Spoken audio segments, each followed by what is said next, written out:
안녕하십니까. 이번에 조합장 후보로 나온 기호 2번 오형진입니다. 지난 주일에는 성공적인 재개발 사업 전략에 대한 개략적인 설명을 말씀드렸습니다. 오늘은 그 중에서 명품 특화 설계 부분에 대한 설명을 추가로 말씀을 드리겠습니다. 입찰에 참여한 시공사들에게 특화 설계를 할 경우 기본적으로 반영해야 될 세 가지 사항에 대해서 말씀드렸습니다. 즉, 주 출입구 변동, 상가 위치 변경, 그 다음에 건축 세대 16세대 환원입니다. 첫째, 주 출입구 변동에 대해서는 건축 심의 조건부 승인으로 사업 시 인가시 필수 설계 변경 지시 사항입니다. 이에 대해서 일부 조합원님들께서 카톡방에서 이의를 제기하셨습니다. 왜 우리가 굳이 설계 변경을 하면은 사업이 늦어진다고 우려를 하셨는데, 실제 지금 말씀드린 대로 이 건은 서울특별시의 도시재정비위원회 개최 결과에 따른 사항입니다. 즉, 사업 시행 인가 전에 노량진 3구역의 조합이 설립될 경우에는 주 출입구 변경 및 구역 경계 조정 계획의 원상 회복을 검토할 것입니다. 이에 따라 조치 계획으로는 사업 시 인가 전에 노량진 3구역의 조합이 설립될 경우에는 주 출입구 변경 및 구역 경계 조정 계획의 원상 회복을 검토하겠음 하고 답이 되어 있고요. 반영 여부는 반영 이렇게 되어 있습니다. 따라서 주 출입구 변동은 기본적으로 해야 될 사항이고, 어차피 주 출입구 변동에 따라서 우리가 촉진 계획 변경이 들어가야 됩니다. 그럴 때 우리가 시공사들에게 명품 특화 설계를 요구하면서 주 출입구 변동뿐만 아니라 상가 위치 변경, 또 배들 유치원의 일조권을 침해한다고 해서 사업 시행 인가를 받을 때 16세대가 줄어들었습니다. 이 16세대에 대한 환원, 이 세 가지 부분을 기본적으로 반영하여 특화 설계를 요구하여야만 합니다. 이번에는 지도를 갖고 설명드리겠습니다. 여기가 동작구청이고요. 노량진 초등학교입니다. 따라서 이 길이 쭉 올라오면 우리 노량진 4구역이 요 노란색으로 표시된 구역입니다. 3구역이 조합으로 갈 경우 이 3구역에서 큰 진입 도로를 기부 찬합해야 됩니다. 바로 이 길입니다. 여기가 이용국 내과고요.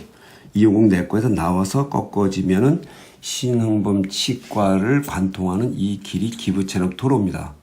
그래서 지금 현재 3구역의 구역에 갔고, 어차피 개발이 할 경우에 이 도로가 세워지고, 우리는 거기에 따라서 입구는 주출입구는 이쪽이 원래 노량진 뉴타운의 계획상 여기고, 3구역은 주출입구가 이쪽이 됩니다. 현재 우리 사업시의 인가상으로 볼 때는 우리 여기가 새소망교회고 여기가 동아유치원이죠. 요 사이에 우리 주출입구 여기가 현재로 되어 있습니다. 그리고 상가는 이쪽에 이렇게 나와 있고요. 결국 이 옹벽 밑에 주출입구와 상가가 있습니다.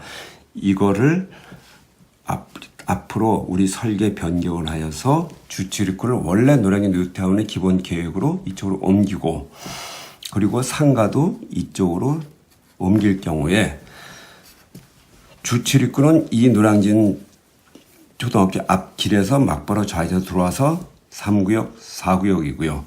우리 상가가 이쪽으로 옮길 경우에는 실제로 우리 4구역의 860세대뿐만 아니라 3구역의 1200세대도 함께 이용할 수 있는 상가가 가능합니다. 그렇기 때문에 우리 상가의 수익성은 상당히 좋을 거라고 확신합니다.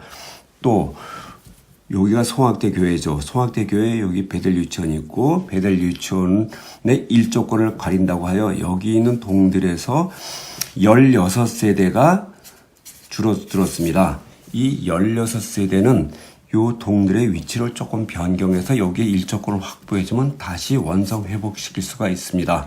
그렇기 때문에 시공사 입찰 시 시공사들에게 이러한 세 가지 사항을 기본 설계 변경 사항으로 반영하여 특화 설계를 요구해야 된다는 말씀을 드린 거였습니다.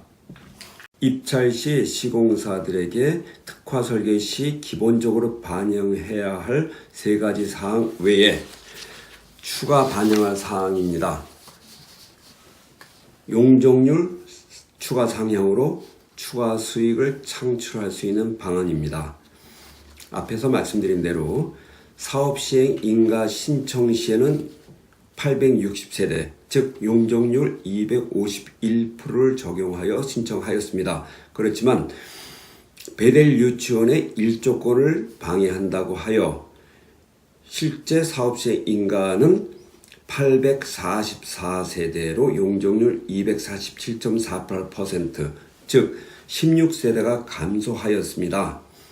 그렇지만 우리 사구의 경우 최대 가능 용적률은 260%까지가 가능합니다. 물론 260%까지 다 반영하기에는 서울시에서 허가가 나기가 거의 불가능할 거라고 생각합니다. 그렇지만 우리가 1차 목표로는 사업시의 인가 신청 용적률 251%로 환원하는 것. 이거는 우리가 베델 유치원 쪽에 있는 우리 동을 위치를 약간 변경해서 베델 유치원의 일조권을 확보해 주면은 쉽게 환원할 수 있는 겁니다. 그래서 16세대를 증가시킬 경우에 우리 그 세대당 우리 조합원 세대당 약 4천만 원의 부담금이 감소할 수 있죠. 그런데 여기에 추가로 해서 2차 목표로 이 251% 이상의 용적률을 추가하여 건축 세대를 추가하여 추가 수익을 창출하는 방안입니다.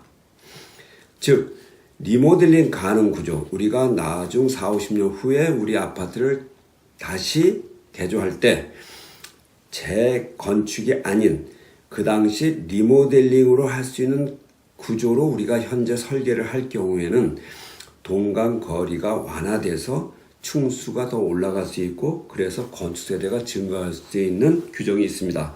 또한 우수 디자인을 적용할 경우에 역시 동간 거리를 완화하여 층수가 상향될 수가 있습니다. 또한 우수 디자인이 적용되면 발코니 규제 완화로 각 세대의 서비스 면적이 증가할 수 있습니다. 그런데 여러분들이 이런 말씀을 드릴 때 한 가지 걱정하실 사항이 있습니다. 설계 변경을 하면 우리 사업이 지연된다는 우려입니다.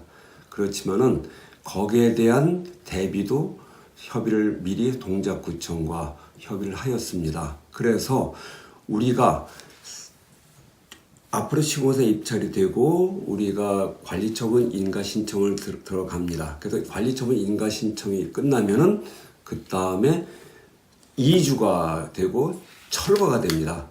그럴 때 2주 기간 약 6개월, 철거 기간 한 3개월, 합치면 한 9개월이 되죠. 근데 대략 합치면 좀 더 9개월이 더 늘어날 수 있다고 봅니다.